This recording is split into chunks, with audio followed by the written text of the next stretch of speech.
La banque, on le sait, c'est un sujet qui est compliqué pour tout le monde, même pour les investisseurs chevronnés. Il est donc important ici de bien voir comment doit se comporter l'investisseur débutant ou l'investisseur déjà expérimenté devant le banquier, que ce soit son banquier habituel ou un bon banquier, mais surtout par-dessus ça, qu'est-ce qu'il doit négocier? Déjà, avant de faire en termes de préface pour cette vidéo, sachez qu'il faut faire une très grande différence entre la banque et le banquier. Si vous avez eu dans votre passé le meilleur banquier du monde, il était par exemple au Crédit Agricole, il vous a fait des super conditions à chaque fois, si demain il va chez HSBC ou chez BNP, donc des banques qui sont bien mais qui ne sont pas forcément réputées très aidantes pour les investisseurs, vous aurez toujours un bon banquier dans une autre banque parce que les euros de HSBC ou les euros du Crédit Mutuel sont exactement les mêmes, d'accord? Donc c'est vraiment important de bien considérer que ce que je vous dis là, c'est à négocier avec votre banquier plus qu'avec votre banque. Et lorsque votre banquier vous dit écoutez, je ne peux pas accepter ceci parce que ce n'est pas la politique de la banque, franchement, dans 95% des cas, ce sont, excusez-moi du terme, mais des foutaises. Pourquoi? Parce que votre banquier a un pouvoir de négociation, il sait ce qu'il doit vous vendre, c'est un commercial, il veut vous vendre l'argent le plus cher possible et vous devez jouer le jeu de la négociation avec lui et c'est vraiment important ici de bien le conduire. Donc je vais vous lister dans cette vidéo 7 choses que vous devez impérativement négocier et les plus compliquées à négocier mais qui peuvent pourtant faire toute la différence, ce sont justement les deux dernières, donc soyez vraiment bien attentifs. L'une des premières choses que vous pouvez essayer de voir avec le conseiller que vous avez, c'est de savoir s'il est chef d'agence ou pas. S'il n'est pas chef d'agence, ça peut risquer, en fonction de votre situation, de poser quelques problèmes. Pourquoi? Parce que si vous avez affaire à un conseiller lambda au sein d'une agence bancaire, il va devoir rendre des comptes à son supérieur qui lui est chef d'agence. Et donc s'il a vu votre dossier et qu'il est prêt à mettre un avis positif,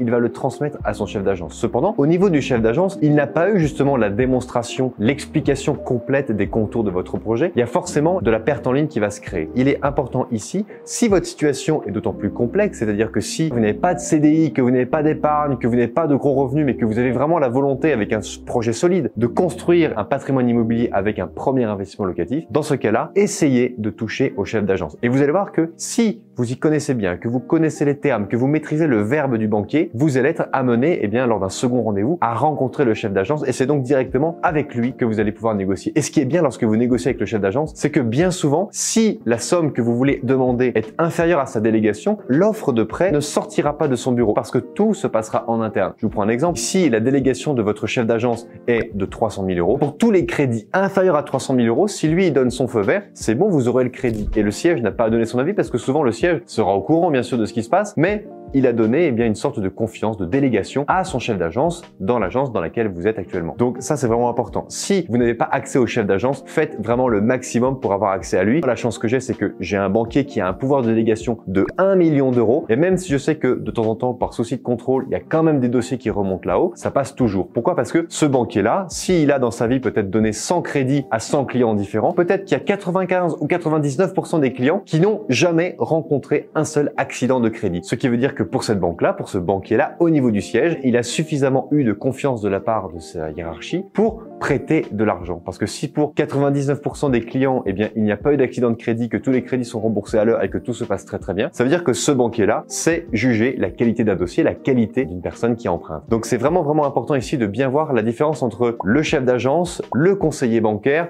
le siège et la relation qu'il y a par rapport également à ce pouvoir de délégation. Donc première chose, essayez de négocier avec une chef ou un chef d'agence, c'est vraiment important. Deuxièmement, vous devez essayer de négocier la plus longue durée possible. Et sachez que toutes les banques fonctionnent pareil. Je n'ai jamais vu une banque qui fonctionnait différemment de ça. Vous avez des banques qui fonctionnent par palier. Par exemple, il y a un taux pour le 5 à 10 ans, même parfois c'est pour le 5 à 9 ans. Et puis après, vous avez un taux pour le 10-14 ans, après un taux pour le 15-20 ans. Et vous savez que si vous empruntez en nom propre pour du locatif, on va plutôt vous orienter sur un crédit à 15 ans ou à 20 ans, mais ça va être compliqué d'aller chercher du 25 ans et j'en sais vraiment quelque chose pour avoir accompagné des centaines et des centaines de personnes. Mais ce qui est possible de faire, c'est que si vous arrivez à obtenir du 20 ans, ce qui est relativement simple, quelle que soit votre situation, c'est très facile pour le chef d'agence d'aller vous prêter de l'argent sur 24 plutôt que 20. Pourquoi? Parce que 20 et 24, c'est un petit peu la même marge de l'escalier. En revanche, à 25 ans, vous passez une marche et donc il doit obtenir des autorisations, peut-être parfois de sa hiérarchie. Donc ici, ce qui est important, c'est de bien comprendre que entre 20 et 24 ans, c'est possible. Donc vous pouvez quelque part bricoler votre crédit avec votre banquier parce que si vous n'arrivez pas à obtenir du 25 ans, sachez qu'un crédit entre 25 ans et 24 ans, en plus vous risquez d'avoir un taux plus bas, vous risquez d'avoir à peu de choses près exactement la même mensualité du crédit. Vous devez donc vous battre avec ce genre d'argument pour obtenir le crédit le plus long possible, d'accord? Si vous pouvez avoir du 25 ans, même du 29 ans, j'ai des élèves qui ont réussi à avoir du 35 ans, vous pouvez le faire. Et une technique que je peux vous donner, attention, ouvrez bien les oreilles parce que c'est vraiment une technique en or. Si vous avez un banquier qui dit, écoutez monsieur Dupont, je suis vraiment désolé, mais je ne peux absolument pas vous prêter sur une durée supérieure à 20 ans. Dans ce cas-là, ce que vous faites, c'est que vous devez mettre dans votre projet locatif 2 simulations différentes. Une simulation à 20 ans qui ne marche pas et une simulation à 25 ans qui fait que ça fonctionne, qui fait que la mensualité plus basse vous permet de sortir du cash flow,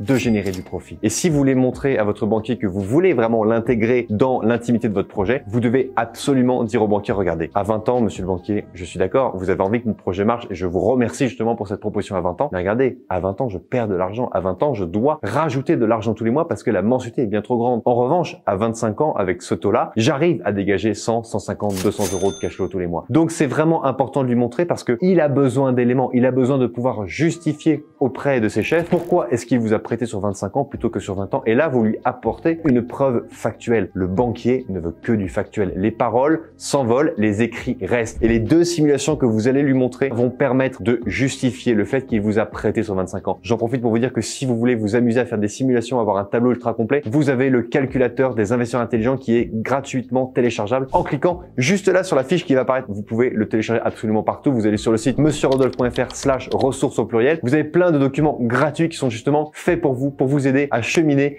vers votre carrière d'investisseur professionnel. Donc vraiment, allez-y, profitez-en, c'est gratuit, c'est cadeau, c'est pour moi. Allez-y, allez-y, abusez-en. Ensuite, vous avez le taux. Alors le taux, entre vous et moi, c'est vraiment la dernière chose à négocier. Si jamais vous avez obtenu le crédit dans les meilleures conditions, effectivement, vous pouvez demander un petit peu à gratter au niveau du taux. Vous avez des banquiers qui vous diront, écoutez, malheureusement, pour du locatif, on fait 0,1 ou 0,2% en plus au niveau des intérêts. Et là, le banquier, vous pouvez lui demander, mais pourquoi? Pourquoi est-ce que c'est plus cher pour du locatif que pour une résidence principale? Et là, il va vous dire, bah écoutez, c'est comme ça, c'est la politique de la banque. Oui, d'accord, c'est comme ça, mais c'est pas du tout logique. Pourquoi est-ce que c'est un crédit comme un autre? Je veux dire, je vous emprunte 100 000 ou 200 000, je vous rendrai de l'argent avec des intérêts, mais pourquoi est-ce que je vous rendrai plus pour un investissement locatif que pour ma résidence principale? Ça n'est absolument pas juste, il n'y a pas plus de risques. Enfin, je suis là, je porte caution. En plus, regardez, je vous prouve que mon investissement locatif, il a une tension locative vraiment très forte, que tout le monde va se bousculer au portillon et que en plus de ça, je vais mettre des garanties de loyer impayés sur mes locataires. Donc pourquoi, où est la véritable raison qui fait que je vais avoir un taux plus important? Donc vous devez quand même, un petit peu comme un jeu de séduction, négocier avec votre banquier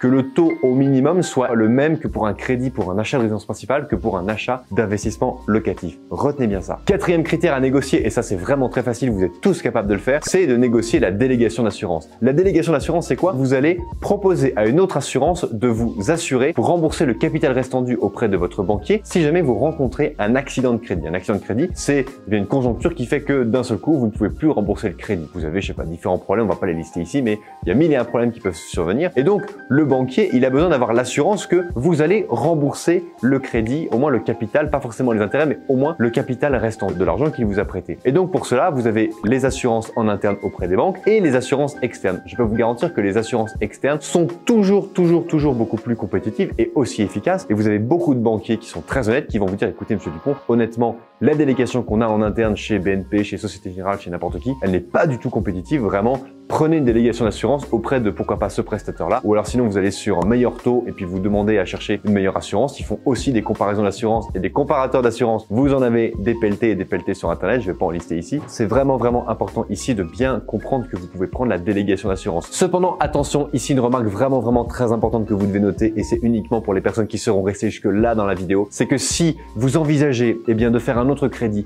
dans 3 mois, dans 6 mois, dans 1 an, c'est vraiment important ici de prendre l'assurance de la banque. Pourquoi? Parce que si vous prenez l'assurance de la banque, ça va augmenter votre PNB. Le PNB, c'est quoi? C'est le produit net bancaire. N'oubliez jamais cela. C'est la somme que vous rapportez au total à la banque. Il y a donc les intérêts, il y a également les différents frais de compte, frais de tenue compte, frais de location de carte bancaire, etc.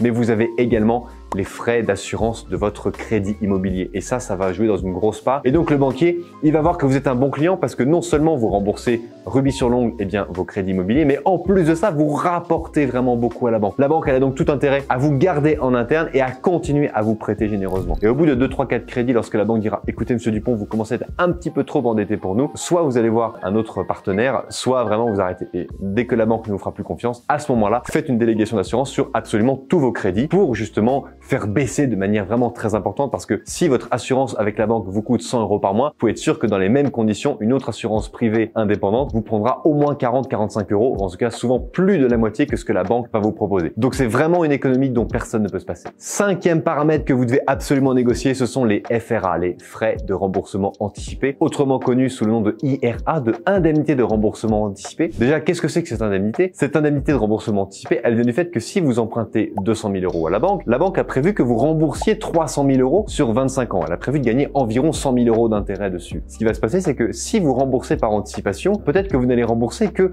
50 000 euros d'intérêt par rapport au capital. Le capital, quoi qu'il arrive, vous rembourserez toujours le capital restant dû. En revanche, la banque avait prévu de gagner un maximum d'argent sur vous par rapport aux intérêts. Donc, si vous remboursez tout par anticipation, elle n'a plus d'intérêt à percevoir. Vous allez donc l'indemniser pour la perte due par rapport à ces intérêts remboursés un petit peu trop rapidement selon elle. Donc ici, c'est important de bien négocier au tout début parce que ça n'est pas en cours de crédit que vous pourrez le négocier, je vous le garantis. En revanche, au tout début, c'est beaucoup plus simple. Exemple, vous pouvez dire ça à votre banquier. Écoutez, monsieur le banquier, je vais faire le crédit le plus long possible pour justement avoir la mensualité de crédit la plus basse possible. En revanche, il est possible que d'ici 10 à 15 ans, je touche un héritage conséquent et que je puisse rembourser totalement par anticipation mon crédit. J'ouvrirai un contrat d'assurance vie, etc. Je reviendrai vous voir pour que vous puissiez me conseiller sur le placement de l'argent. Vous pouvez lui raconter ce que vous voulez. Mais là, l'important, c'est quoi? C'est de bien dire à votre banquier que vous allez avoir une somme d'argent conséquente qui va arriver et qu'il aura sûrement la chance, s'il est sympa, de voir cet argent atterrir sur vos comptes et donc dans les comptes qu'il gère. Et donc, c'est bon pour sa prime, c'est bon pour sa promotion, c'est bon pour tout le monde. Donc, si vous voulez, ici, il faut vraiment jouer le jeu du banquier. Vous devez lui demander ici d'annuler les frais de remboursement anticipé parce que vous allez sûrement pouvoir, au bout de 10-12 ans, rembourser par anticipation le crédit immobilier. Et là, ce que le banquier peut accepter, c'est de vous accorder l'annulation des frais de remboursement anticipé au bout, par exemple, de 5 ans ou de 10 ans, parce qu'on peut considérer que sur un crédit de 25 ans, la banque, elle a déjà gagné les 2 tiers d'intérêt qu'elle devait gagner sur les 10 premières années. Donc, elle peut très bien juger que c'est très suffisant. Et si vous arrivez à négocier ça, écoutez, c'est déjà pas mal. Donc, c'est vraiment quelque chose qui est bien de négocier. Et la dernière chose, et peut-être la plus importante à négocier, et ça, c'est vraiment pour ceux qui sont restés jusqu'au bout de la vidéo, c'est de négocier le report d'échéance. Un report d'échéance, c'est quoi? C'est-à-dire qu'en gros, vous allez emprunter de l'argent, mais vous allez commencer à rembourser l'argent. Donc, il y a le report d'échéance partiel et le report d'échéance total. Le report d'échéance total, c'est quoi? Ça veut dire que vous allez commencer à rembourser 12 mois après, 24 mois après, voire 36 mois après le versement de l'argent. 36 mois après, vous allez commencer à rembourser l'intérêt et le capital, d'accord? En revanche, l'assurance, vous la payez tout le temps, quoi qu'il arrive. On ne négocie pas ça parce que dès que vous allez rater une échéance de paiement de l'assurance, en cas de problème, l'assurance se rangera derrière pour dire non, désolé, vous n'étiez pas un client fiable, donc on ne vous rembourse pas. Ici, vraiment important, le report d'échéance partielle, c'est simplement de reporter le paiement du capital, ce qui veut dire que dans un premier temps, pendant 12, 24, 36 mois, vous paierez uniquement les intérêts et l'assurance. Et lorsque c'est total, vous ne payez que l'assurance et vous reporterez le paiement de l'intérêt et du capital au bout de 36 mois. Cependant, pour accepter une durée de 12, 24 ou 36 mois, il y a plusieurs étapes à franchir. Déjà, 12 mois, quasiment toutes les banques l'acceptent, c'est même écrit noir sur blanc de base dans les contrats de prêt. Donc, reporter de 12 mois le paiement de sa première échéance, c'est très facile. Vous pouvez même le reporter, c'est-à-dire payer pendant 5 ans et de la 5e à la 6e année, ne plus payer votre crédit parce que vous avez peut-être un aléa, vous avez des travaux à rembourser, vous avez différentes choses. Donc là, j'ai commencé déjà à donner un petit indice. En revanche, au bout de 24 mois, il faut vraiment le motiver. Et là, pour le motiver, rien de mieux que de motiver ce report d'échéance avec des travaux. Comment est-ce que vous pouvez le dire? Vous dire, voilà, écoutez, monsieur le banquier, je suis en train d'acheter un immeuble, il coûte 300 000 euros. Je sais que d'ici 3-4 ans, je vais avoir peut-être 30 000 euros de travaux de ravalement de façade. J'ai pas forcément envie de revenir vous voir pour refaire un autre crédit pour ça parce que c'est un crédit de travaux, vous comprenez, etc. C'est pas forcément ce que j'ai envie de faire. Donc, j'ai besoin de mettre le maximum de côté pour pouvoir être autonome lors du paiement de ces futurs travaux. Et là, ce que vous allez dire à votre banquier, c'est voilà, j'ai bien calculé, il me faudrait 24 mois, voire 36 mois pour justement mettre de côté les excédents sur pourquoi pas un contrat d'assurance vie qu'on va ouvrir là tout de suite ensemble, monsieur le banquier. Mais de cette manière-là, j'aurai le capital suffisamment gros